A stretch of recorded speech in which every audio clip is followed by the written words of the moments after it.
வணக்கம். திருமண பொருத்தம் பார்ப்பது எப்படி? திருமணத்திற்காக ஜோதிடத்தில் 10 பொருத்தங்கள் பார்க்கப்படுகின்றன.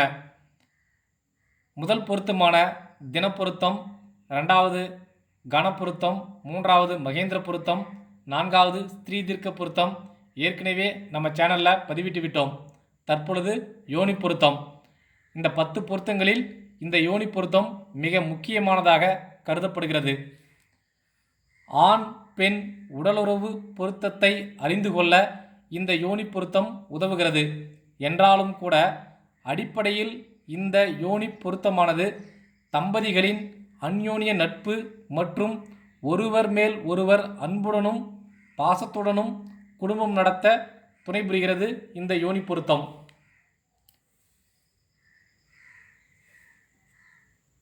இது மட்டுமல்லாமல் இந்த யோனி பொருத்தமானது உடல் உறவில் ஏற்படும் மகிழ்ச்சியையும் ஐம்புலன்கள் அடையும் இன்ப நிலையையும் குறிக்கிறது என்று நம்பப்படுகிறது. மிருகங்களின் பகை நட்பு சமம் என்ற அடிப்படையில் இந்த யோனி பொருத்தம் வகைப்படுத்தப்படுகிறது. விலங்கினங்களின் பகை நட்பு சமம், அதாவது கீரிக்கு பாம்பு பகை, அதுபோல வகைப்படுத்தப்பட்டுள்ளது. அதை தான் இப்போ பார்க்க போகிறோம். ஒவ்வொரு நட்சத்திரமும் ஒவ்வொரு மிருகத்தோடு ஒப்பிடப்பட்டுள்ளது. அதாவது ஆண் மிருகம் பெண் மிருகம் என பிரிக்கப்பட்டு நட்சத்திரங்களுக்கு ஒதுக்கப்பட்டுள்ளன. ஆண் மிருகம் பெண் மிருகம் என்று பிரிக்கப்பட்டு நட்சத்திரங்களுக்கு ஒதுக்கப்பட்டுள்ளன. ஆண் யோனி நட்சத்திரங்கள், பெண் யோனி நட்சத்திரங்கள். அதாவது 27 நட்சத்திரங்கள் நம்ம ஜாதகத்தில் பின்பற்றப்படுகிறது, அஸ்வினி முதல் ரேவதி வரை. ஆண் யோனி நட்சத்திரங்களில் குறிப்பிட்ட சில 13 நட்சத்திரங்கள் மற்றும் ஆண் யோனி நட்சத்திரங்கள் என்று குறிப்பிடப்படுகின்றன. பெண் யோனி நட்சத்திரங்களில் குறிப்பிட்ட சில 13 நட்சத்திரங்கள் பெண் யோனி நட்சத்திரங்கள் என்று குறிப்பிடப்படுகின்றன. ரிமைனிங்கிற ஒன்று பொதுவாக வைக்கப்பட்டுள்ளது. இதில் ஆண் யோனி நட்சத்திரங்களில் 13 நட்சத்திரங்கள் இருக்குது. இந்த 13 நட்சத்திரங்களில் ஆண்களும் பிறந்திருக்கலாம், பெண்களும் பிறந்திருக்கலாம். ஸோ ஆண் யோனி நட்சத்திரத்தில் ஆண்களும் வரலாம், பெண்களும் வரலாம். ஒவ்வொரு நட்சத்திரத்திற்கும் ஒரு விலங்கினம் உருவகப்படுத்தப்படுகிறது. அந்த விலங்கினம் ஆண் விலங்கினமாகவோ பெண் விலங்கினமாகவோ உருவகப்படுத்தப்படுகிறது. அஸ்வினிக்கு ஆண் குதிரை உருவகப்படுத்தப்படுகிறது. அதே போல் சதயத்திற்கு பெண் குதிரை உருவகப்படுத்தப்படுகிறது. அஸ்வினி நட்சத்திரம் ஆண் யோனி நட்சத்திரம், சதய நட்சத்திரம் பெண் யோனி நட்சத்திரத்தில் வருது. அதுதான் ஆண் குதிரை பெண் குதிரை என்று பிரிக்கப்பட்டுள்ளது. மிக பொருத்தமானதுன்னு பார்த்தோம்னா, ஆணுக்கு அஸ்வினி நட்சத்திரமாக இருந்து பெண்ணுக்கு சதய நட்சத்திரமாக இருந்தால் பொருத்தம் மிகவும் உத்தமம். ஏன்னா ஆணுக்கு ஆண் யோனியும் பெண்ணுக்கு பெண் யோனியும் அமைந்தால் மிகவும் உத்தமம். பகை இல்லாமல் இருந்தாவே போதும். அடுத்துட்டு ஆண் யானை பெண் யானை. பரணி ஆண் யானையும் ரேவதி பெண் யானை என்று உருவகப்படுத்தப்படுகிறது. பரணிக்கு ரேவதி பொருந்தும். இது மட்டும் இல்லாமல் ஆண் யானை பெண் யானை என்று வர வேண்டும் என்று அவசியமில்லை. ஆண் யோனியாக இருக்கலாம், ஆணுக்கு ஆண் யோனியாகவும் பெண்ணுக்கு பெண் யோனியாகவும் இருக்கலாம். இப்போ பரணி நட்சத்திரத்தில் பெண்களும் பிறந்திருக்கலாம். அவங்களுக்கு பகை இல்லாமல் இருந்தால் போதும். யானைக்கு பகை இல்லாத விலங்கினமாக இருந்தால் போதும். ரோகிணிக்கு ஆண் நாகம் உருவகப்படுத்தப்படுகிறது. மிருகசிரிசத்திற்கு பெண் சாரை. திருவாதிரை ஆண் நாய் என்றும் மூலம் பெண் நாய் என்றும் உருவகப்படுத்தப்படுகிறது.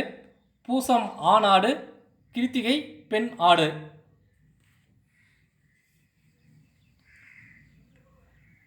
ஆயில்யம் பெண் பூனை, புனர்பூசம் ஆயில்யம் ஆண் பூனை, புனர்பூசம் பெண் பூனை. மகம் ஆண் எலி, பூரம் பெண் எலி. உத்திரம் எருது, உத்திரட்டாதி பசு.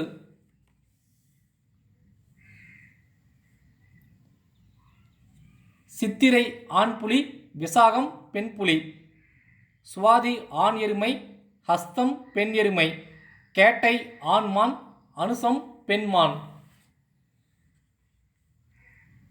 பூராடம் ஆண் குரங்கு, திருவோணம் பெண் குரங்கு.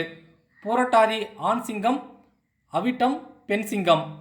உத்திராடம் வந்து கீரி அல்லது மலட்டு பசு என்று உருவகப்படுத்தப்படுகிறது. உத்திராடம் வந்து ஆண் யோனியாகவும் பெண் யோனியாகவும் சேர்ந்து கருதப்படுகிறது. இப்போ என்னன்னா தவிர்க்க வேண்டிய நட்சத்திர யோனிகள்னு பார்க்குறோம்.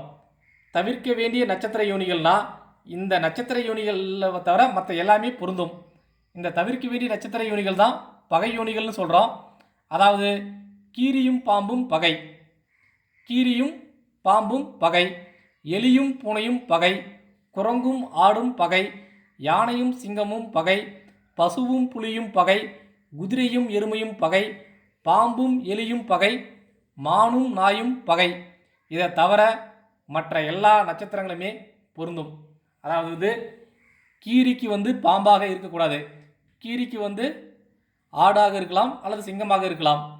அந்த மாதிரி பகை இல்லாமல் இருக்கணும். அப்படி பார்க்கும்போது ஃபஸ்ட்டு வருது ஆணாகவும் இரண்டாவது வருது பெண்ணாகவும் இருந்தால் மிக சிறப்பு. இதுதான் ஃபிக்ஸ்டு. நம்மளுக்கு வந்து கீரி அதுக்கு வந்து ஏற்கனவே நம்ம சொல்லியிருக்கோம்.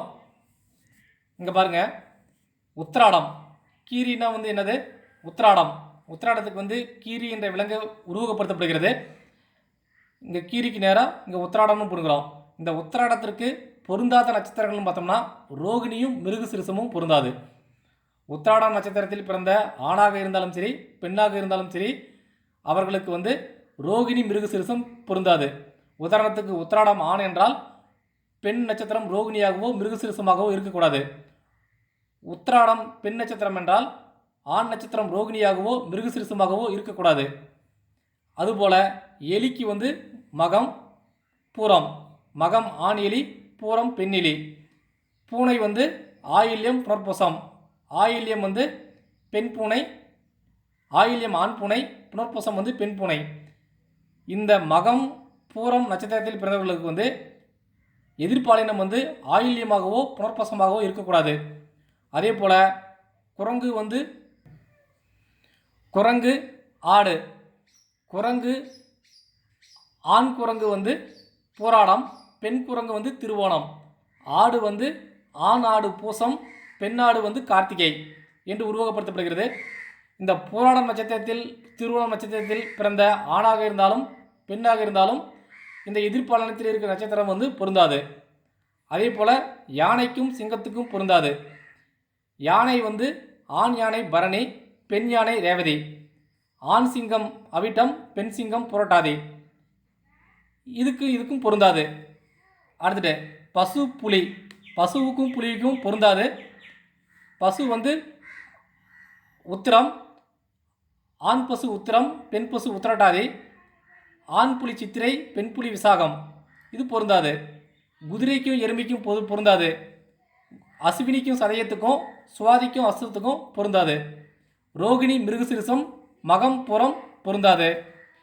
கேட்டை அனுசம், மூலம் திருவாதிரை பொருந்தாது. அதாவது நம்ம என்ன எதிர்பார்க்குறோம்னா பகையில்லாமல் ஆணுக்கு ஆண் யோனியும் பெண்ணுக்கு பெண் யோனியும் வந்தால் பொருத்தம் நல்லது, உத்தமம். ஆண் பெண் இருவருக்கும் ஆண் யோனியாக இருந்தால் மத்தியமம். சிலர் வந்து ஆண் பெண் இருவருக்கும் பெண் யோனியாக இருந்தாலும் மத்தியமம் சொல்லுகின்றனர். ஆணுக்கு பெண் யோனியும் பெண்ணுக்கு ஆண் யோனியும் என மாறி வந்தால் பொருந்தாது.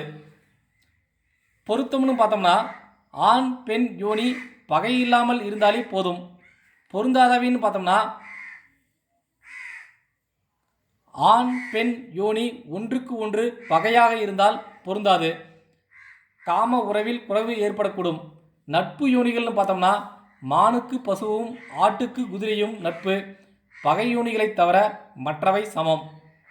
அதாவது இந்த யோனி பொருத்தம் இவ்வளவு மிகைப்படுத்தி கூறினாலும் நடைமுறையில் ஒத்து வருவதில்லை. இந்த யோனி பொருத்தம் மிக பொருத்தமாக இருந்து திருமணம் செய்தவர்களும் பிரச்சனைகள் ஏற்பட்டுள்ளது. பொருத்தம் இல்லாத திருமணம் செய்தவர்கள் சிறப்பாக வாழ்ந்து கொண்டிருக்கின்றனர். எது எப்படி இருந்தாலும் பிறந்த நாள் நேரம் அடிப்படையில் கணிக்கப்பட்ட ஜாதகத்தை கொண்டு லக்னத்தை அடிப்படையாக கொண்டு 7ஆம் இடம் கலசரஸ்தானம், அந்த கலசரஸ்தானத்தில் நின்ற கிரகம் கலசரஸ்தானாதிபதி, 2ஆம் இடமான குடும்பஸ்தானம், குடும்பஸ்தானத்தில் நின்ற கிரகம் குடும்பஸ்தானாதிபதி எங்கு உள்ளது, தசாபுத்திகளின் அமைப்பு, ஆண் பெண் இருவருக்கும் தனித்தனியாக ஜாதகம் பார்த்து திருமணத்தை பொருத்த வேண்டும். அது 100% வேலை செய்யும். இந்த இதுவரை பார்த்த இந்த யோனி பொருத்தம் நடைமுறையில் பார்க்கப்படுகிறது. ஆனால் உண்மையாக நடைமுறைக்கு இது ஒத்து வருவதில்லை. ஓகே.